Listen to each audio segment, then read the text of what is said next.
Bacaan kita hari ini dari kitab Imamat 20.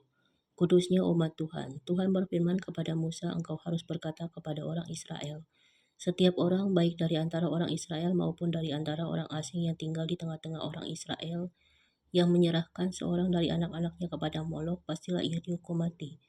Yakni rakyat negeri harus melontari dia dengan batu. Aku sendiri akan menentang orang itu dan akan melenyapkan dia dari tengah-tengah bangsanya karena ia menyerahkan seorang dari anak-anaknya kepada Molok, dengan maksud menajiskan tempat kudusku dan melanggar kekudusan namaku yang kudus. Tetapi jikalau rakyat negeri menutup mata terhadap orang itu ketika ia menyerahkan seorang dari anak-anaknya kepada Molok dan tidak menghukum dia mati, maka aku sendiri akan menentang orang itu serta kaumnya dan akan melenyapkan dia dari tengah-tengah bangsanya. Dan semua orang yang turut bersinah mengikuti dia, yakni bersinah dengan menyembah Molok. Orang yang berpaling kepada arwah atau kepada roh peramal, yakni yang bersinah dengan bertanya kepada mereka, aku sendiri akan menentang orang itu dan melenyapkan dia dari tengah-tengah bangsanya. Maka kamu harus menguduskan dirimu dan kuduslah kamu, sebab akulah Tuhan Allahmu. Demikianlah kamu harus berpegang pada ketetapanku dan melakukannya. Akulah Tuhan yang menguduskan kamu. Apabila ada seseorang yang mengutuki ayahnya atau ibunya, pastilah ia dihukum mati. Ia telah mengutuki ayahnya atau ibunya, maka darahnya tertimpa kepadanya sendiri. Bila seorang laki-laki bersinah dengan istri orang lain, yakni bersinah dengan istri sesamanya manusia, pastilah keduanya dihukum mati, baik laki-laki maupun perempuan yang bersinah itu. Bila seorang laki-laki tidur dengan seorang istri ayahnya, jadi ia melanggar hak ayahnya, pastilah keduanya dihukum mati dan darah mereka tertimpa kepada mereka sendiri. Bila seorang laki-laki tidur dengan menantunya perempuan, pastilah keduanya dihukum mati. Mereka telah melakukan suatu perbuatan keji, maka darah mereka tertimpa kepada mereka sendiri. Bila seorang laki-laki tidur dengan laki-laki, secara orang bersetubuh dengan perempuan, jadi keduanya melakukan suatu kekejian, pastilah mereka dihukum mati dan darah mereka tertimpa kepada mereka sendiri. Bila seorang laki-laki mengambil seorang perempuan dan ibunya, itu suatu perbuatan mesum. Ia dan kedua perempuan itu harus dibakar supaya jangan ada perbuatan mesum di tengah-tengah kamu. Bila seorang laki-laki berkelamin dengan seekor binatang, pastilah ia dihukum mati, dan binatang itu pun harus kamu bunuh juga.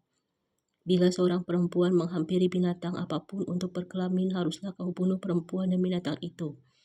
Mereka pasti dihukum mati dan darah mereka tertimpa kepada mereka sendiri. Bila seorang laki-laki mengambil saudaranya perempuan, anak ayahnya, atau anak ibunya, dan mereka bersetubuh, maka itu suatu perbuatan sumbang, dan mereka harus dilenyapkan di depan orang-orang sebangsanya. Orang itu telah menyingkapkan aurat saudaranya perempuan, maka ia harus menanggung kesalahannya sendiri.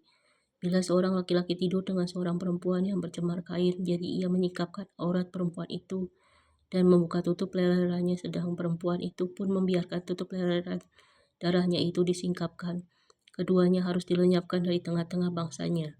Janganlah kau singkapkan aurat saudara perempuan ibumu atau saudara perempuan ayahmu, karena aurat seorang kerabatnya sendirilah yang dibuka, dan mereka harus menanggung kesalahannya sendiri. Bila seorang laki-laki tidur dengan istri saudara ayahnya, jadi ia melanggar hak saudara ayahnya, mereka mendatangkan dosa kepada dirinya, dan mereka akan mati dengan tidak beranak. Bila seorang laki-laki mengambil istri saudaranya, itu suatu kecemaran, karena ia melanggar hak saudaranya laki-laki, dan mereka akan tidak beranak. Demikianlah kamu harus berpegang pada segala ketetapanku dan segala peraturanku, serta melakukan semuanya itu, supaya jangan kamu dimuntahkan oleh negeri kemana aku membawa kamu untuk diam di sana.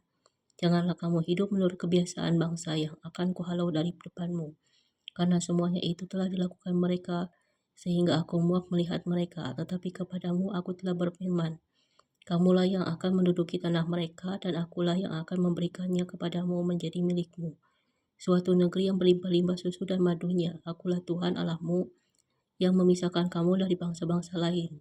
Kamu harus membedakan binatang yang tidak haram dan dari yang haram, dan burung-burung yang haram dari yang tidak haram, supaya kamu jangan membuat dirimu jijik oleh binatang berkaki empat dan burung-burung dan oleh segala yang merayap di muka bumi, yang telah kupisahkan supaya kamu haramkan. Kuduslah kamu bagiku, sebab aku ini Tuhan kudus, dan aku telah memisahkan kamu dari bangsa-bangsa lain supaya kamu menjadi milikku. Apabila seorang laki-laki atau perempuan dirasuk arwah atau roh peramal, pastilah mereka dihukum mati, yakni Mereka harus dilontari dengan batu dan darah mereka tertimpa kepada mereka sendiri. Kesimpulannya, melalui hukuman atas berbagai dosa dan penyimpangan, Tuhan menunjukkan bahwa Ia serius terhadap kekudusan umat-Nya. Dosa bukan hal yang bisa dianggap karena membawa dampak bagi hubungan manusia dengan Tuhan dan sesama.